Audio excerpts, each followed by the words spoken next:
നമസ്കാരം. ആസ്ട്രോളജിക്കൽ ലൈഫിലെ എല്ലാ മാന്യ പ്രേക്ഷകർക്കും ഗുരുജനങ്ങൾക്കും ബന്ധുമിത്രാദികൾക്കും 1000 നന്ദി നമസ്കാരം. ഞാൻ ഡോക്ടർ എം ഷിബു നാരായണൻ, വമ്പായും. ഇന്ന് പറയാൻ പോകുന്നത് വേഴമാറ്റം, ശനിമാറ്റം, രാഹുമാറ്റം എന്നൊക്കെ കേട്ട ആളുകളാകെ വിഷമിച്ചിരിക്കുകയാണ്. അപ്പോൾ എന്താണ് വേഴം മാറിയിട്ട് എനിക്ക് ഗുണം കിട്ടാത്തത്, ശനി മാറിയിട്ട് ഗുണം കിട്ടാത്തത്, രാഹു എനിക്ക് ഇഷ്ടസ്ഥാനത്തല്ലേ, എന്തുകൊണ്ട് കഷ്ടതകൾ മാറുന്നില്ല, ഇങ്ങനെ ഒരുപാട് കാളുകൾ വരുന്നുണ്ട്. എന്താണ് ഇങ്ങനെ വരുന്നതിനുള്ള കാരണമെന്നുള്ളതും ആ ദോഷങ്ങൾ എന്താണെന്നുള്ളതും അതിൻ്റെ പരിഹാരമാണ് ഈ വീഡിയോയിൽ കൂടി പറയാൻ പോകുന്നത്. മകരക്കൂറുകാർക്ക് ഉത്രാടത്തിൻ്റെ മുക്കാൽ, തിരുവോണം, അവിട്ടത്തിൻ്റെ പകുതി 30 നാഴിക വരെയാണ് മകരക്കൂറ്. ആ മകരക്കൂറുകാർക്ക് ഏതൊക്കെ ഗ്രഹങ്ങളാണ് അനുകൂലിച്ച് നിൽക്കുന്നത്, പ്രതികൂലിച്ച് നിൽക്കുന്നതെന്ന് നമുക്ക് നോക്കാം. അപ്പോൾ മകരക്കൂറുകാർക്ക് വേഴഗ്രഹം ഈ മെയ് മാസം മുതൽ അടുത്ത മെയ് വരെ 5ലാണ് നിൽക്കുന്നത്. അതൊരു വളരെ നല്ല കാര്യമാണ്. അപ്പോൾ 5 നിൽക്കുന്നത് നല്ലതാണ്. അപ്പോൾ എന്ത് കിട്ടും 5 നിന്നാൽ? പുത്രസ്യലാഹോ അഥവാ ആരോഗ്യം ദീ പ്രതിബോധയസ്യ മനസന്തുഷ്ടിച്ച പുണ്യോദയെന്നാണ്. മക്കളില്ലാത്തവർക്ക് മക്കളുണ്ടാവും. ഉള്ള മക്കൾക്ക് നല്ല വിദ്യാഭ്യാസവും ആ വിജയവും നേട്ടങ്ങളും അവരുടെ സന്തോഷവും അവരുടെ സ്നേഹവും ഒക്കെ നമുക്ക് കിട്ടും. നമ്മുടെ സ്നേഹവും സന്തോഷവും അവർക്ക് കിട്ടും. പിള്ളേർ പറഞ്ഞാൽ കേൾക്കും. അവർക്ക് എന്ത് കാര്യത്തിന് പോയാലും നേട്ടങ്ങൾ കിട്ടും. അഥവാ ആരോഗ്യം, നമ്മുടെ ആരോഗ്യ പ്രശ്നങ്ങൾ, ഒരുപാട് രോഗം കൊണ്ട് ഒന്ന് മാറി ഓരോ അസുഖങ്ങളെ കൊണ്ട് ബുദ്ധിമുട്ടുന്നവരാണിപ്പം ഈ മകരരാശി കൂറുകാർ. അപ്പോൾ അതെന്തുകൊണ്ട് വരണം എന്നുള്ളത്, 7 ശനി എന്ന് പറയുന്ന വലിയൊരു ദുരന്തമുണ്ട്. മകരക്കൂറുകാർക്ക് 2025 മാർച്ചിനാണ് 7 ശനി നിശേഷവും മാറിക്കിട്ടുന്നത്. 7.5 വർഷം കൊണ്ട് നമ്മുടെ ജീവിതവും ഭാഗ്യവും സമ്പത്തും സൗഭാഗ്യവും ഒക്കെ എല്ലാം സുനാമി വന്നടിച്ചുകൊണ്ട് പോയതുപോലെ തകർത്ത് കളഞ്ഞ 7 ശനി തീരും. അപ്പോൾ നമുക്ക് നല്ലത് വരും. എങ്കിലും 5 വരുമ്പോൾ നല്ലതാണ്. പുത്രസ്ഥലാഹോ അഥവാ ആരോഗ്യം, നിങ്ങളുടെ അസുഖങ്ങൾ മാറും. എല്ലാ അസുഖങ്ങളും മാറും. നല്ല ആരോഗ്യവും സൗന്ദര്യവും ബുദ്ധിയും ശക്തിയൊക്കെ നമുക്ക് കിട്ടും. ദീ എന്ന് വെച്ചാൽ ബുദ്ധി എന്നാണ്. അപ്പോൾ ബുദ്ധി കിട്ടുക എന്ന് പറയുമ്പോൾ നമ്മൾ ബുദ്ധി നശിച്ച് ഭ്രാന്തനായി ബുദ്ധിഭ്രമം വന്നാൽ നമുക്കൊരിക്കലും ആ ബുദ്ധി തിരിച്ചു പിടിക്കാനോ മനസ്സന്തോഷം തിരിച്ചു പിടിക്കാനോ എളുപ്പത്തിന് സാധിക്കില്ല. അപ്പോൾ നിങ്ങൾക്ക് ബുദ്ധി കിട്ടും. ഒരു കാര്യം വേണോ വേണ്ടേ, ചെയ്യണോ ചെയ്യണ്ടേ എന്നൊക്കെ ആലോചിച്ച് ചിന്തിക്കാനുള്ള നല്ല ബുദ്ധി നമുക്ക് കിട്ടും. ആ ബുദ്ധി കൊണ്ട് പ്രവർത്തിച്ച് നേടുന്ന കാര്യങ്ങൾ ഭാവിയിൽ നമുക്കും നല്ലത് വരും. പ്രതിഭോദേശ, പ്രതിഭ എന്ന് വെച്ചാൽ കായിക പ്രതിഭ, കലാപ്രതിഭ, ഇങ്ങനെ ഒരുപാട് പ്രതിഭാശാലികൾ നമ്മളെ നാട്ടിലുണ്ട്. പക്ഷെ അവർക്ക് ഒന്നിനോടും ഒരു താല്പര്യമില്ലാതെ ഒളിച്ചിരിക്കുന്ന ആൾക്കാരായിരിക്കും.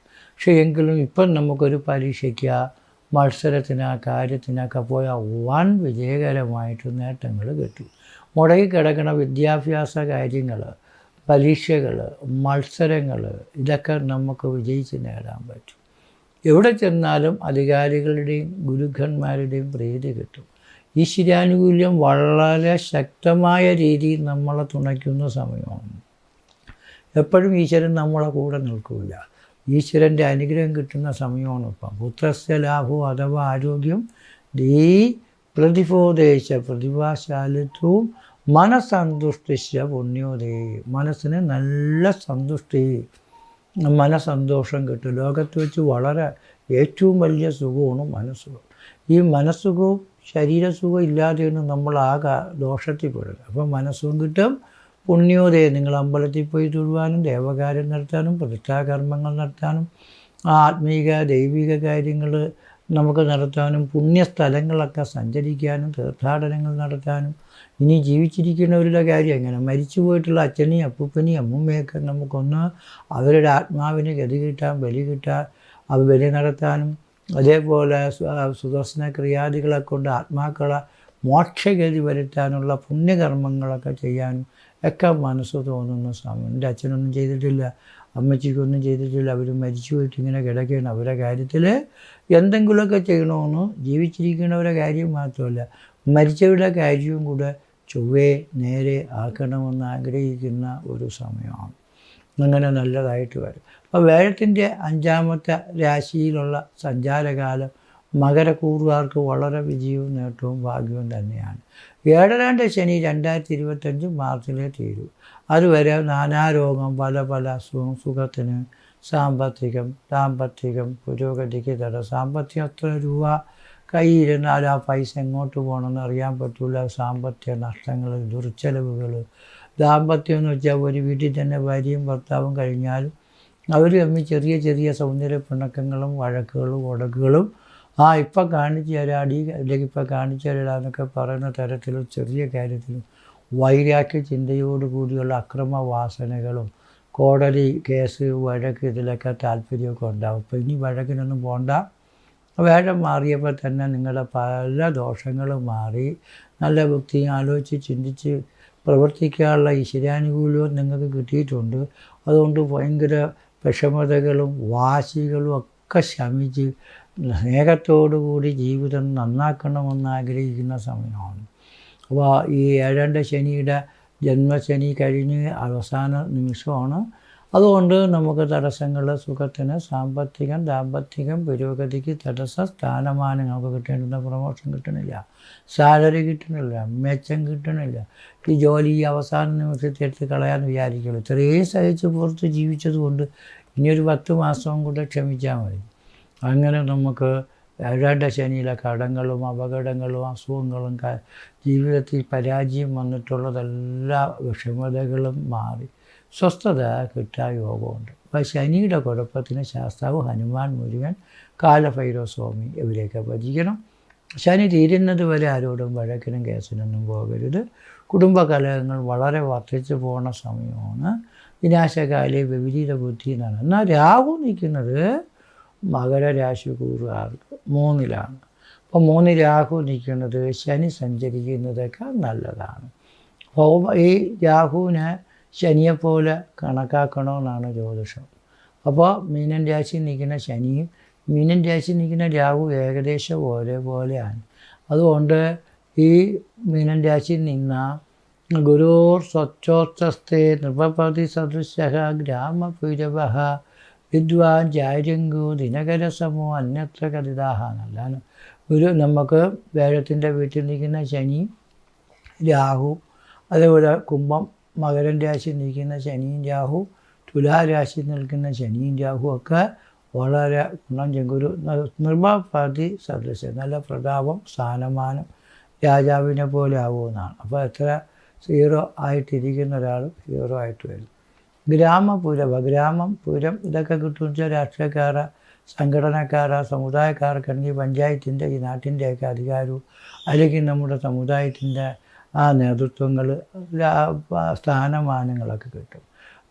അതേപോലെ വിദ്വാൻ വളരെ അറിവും കഴിവുള്ള ഒരാളായിട്ട് മാറും. എല്ലാവരുടെയും സ്നേഹ ബഹുമാനങ്ങൾ കിട്ടും. നമ്മളൊരു ശത്രുവിനെ പോലെ നിന്നാൽ പോലും മിത്രങ്ങളായിട്ട് എല്ലാവരോടും പെരുമാറാൻ തോന്നും. അങ്ങനെ വീട് വയ്ക്കാനും വസ്തു വാങ്ങിക്കാനും വണ്ടി വാങ്ങിക്കാനും സഹോദര ഗുണങ്ങൾ, ശത്രുജയം, രോഗശാന്തി, പാമ്പിനെ പോലെ ഇഴഞ്ഞ് നടന്നിരുന്ന ഒരു കുതിരയെപ്പോലെ ചാടിയോടി നടക്കുമെന്നാണ് രാഹു ഇഷ്ടസ്ഥാനത്ത് സഞ്ചരിക്കുമ്പോൾ.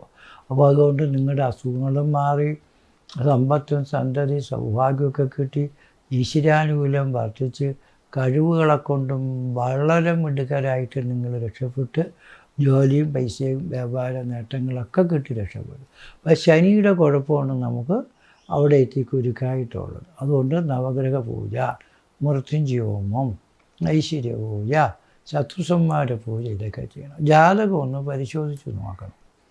ജാതകത്തിൽ നല്ല ദശാകാലമാണെങ്കിൽ നമുക്ക് വളരെ വളരെ നേട്ടങ്ങൾ കിട്ടും. ജാതകത്തിൽ കഷ്ടകാലവും ദോഷകാലവും ഒക്കെ ആണെങ്കിൽ ഈ വേഴമാറ്റവും രാഹുമാറ്റവും കൊണ്ട് ഗുണമെന്ന് ഞാൻ പറഞ്ഞെങ്കിലും ചിലപ്പോൾ നമുക്ക് പറയത്തക്ക മെച്ചങ്ങളോ നേട്ടങ്ങളോ കിട്ടാതെ പോകും. അപ്പോൾ ജാതകത്തിൻ്റെ അടിസ്ഥാനത്തിൽ വേണം നമ്മുടെ ജീവിതത്തിൻ്റെ മെച്ചവും നേട്ടങ്ങളും ഭാഗ്യങ്ങളും പൂർണ്ണമായിട്ട് ജ്യോതിഷത്തിൽ വിലയിരുത്താൻ.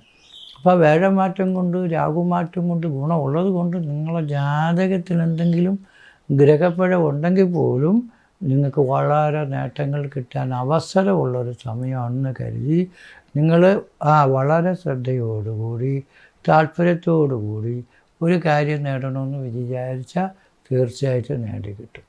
ജ്യോതിഷ സംബന്ധമായ കാര്യങ്ങൾ അറിയുന്നതിലേക്ക് വേണ്ടി ജനനത്തീയതി, ജനിച്ച സമയം, ജനിച്ച ജില്ല, പേര്, നക്ഷത്രം എന്നിവ വാട്സപ്പിൽ മെസ്സേജ് അയക്കണം.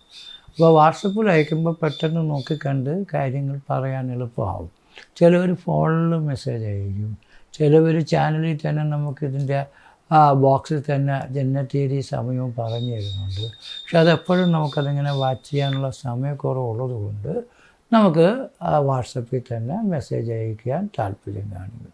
കാരണം നിങ്ങൾക്ക് കല്യാണം നടക്കുന്നില്ല, ജോലി കിട്ടുന്നില്ല, വിഷമങ്ങളാണ്, ഒരുപാട് ബുദ്ധിമുട്ടുകൾ ഫോണിൽ കൂടെ വിളിച്ച് ചോദിക്കും. അവരുടെ ജാതകമോ ഗ്രഹസ്ഥിതിയോ ഒന്നും അറിയാൻ പറ്റാതെ എങ്ങനെയാണ് അവർക്ക് ജോലി കിട്ടും, അല്ലെങ്കിൽ ജോലി കിട്ടാതിരിക്കണമെങ്കിൽ എങ്ങനെ ജോലി കിട്ടാനുള്ള പരിഹാരം ചെയ്യണം എന്നൊക്കെ പറഞ്ഞു തന്നാൽ ചിലപ്പം ജോലി കിട്ടാത്തവർക്ക് ജോലി കിട്ടും.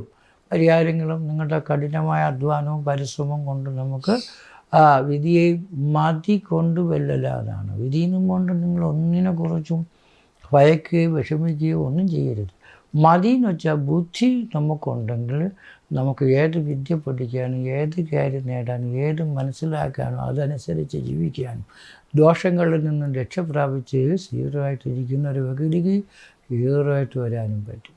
അപ്പോൾ എല്ലാവർക്കും നല്ലത് വരട്ടെ എന്ന് പ്രാർത്ഥിക്കുന്നു. കാലഭൈരവ സ്വാമിക്ഷേത്രത്തിൽ എല്ലാ അമാവാസി തോറും രാവിലെ മുതൽ വൈകുന്നേരം വരെ ക്ഷേത്രം തുറന്നിരിക്കും. ഗണപതി പൂജ 10 മണിക്ക്, യമരാജ ഹോമം 4 മണിക്ക്, രാവിലെ ഗണപതി ഹോമം, അതേപോലെ അഭിഷേകം, കലശം, പൂജ ഇതൊക്കെ ഉണ്ട്. അപ്പോൾ ഈ ദോഷമുള്ള കാലഘട്ടത്തിങ്കൽ ഭഗവാനെ സേവിക്കുന്നതും നിങ്ങളുടെ കുടുംബക്ഷേത്രത്തിലും പരിസരത്തുള്ള അമ്പലങ്ങളിലും ദേവാലയങ്ങളിലുമൊക്കെ ദർശനം നടത്തുന്നതും വഴിപാട് നടത്തുന്നതുമൊക്കെ ദോഷശാന്തിക്ക് ഏറ്റവും ഉപകാരപ്രദമാകും.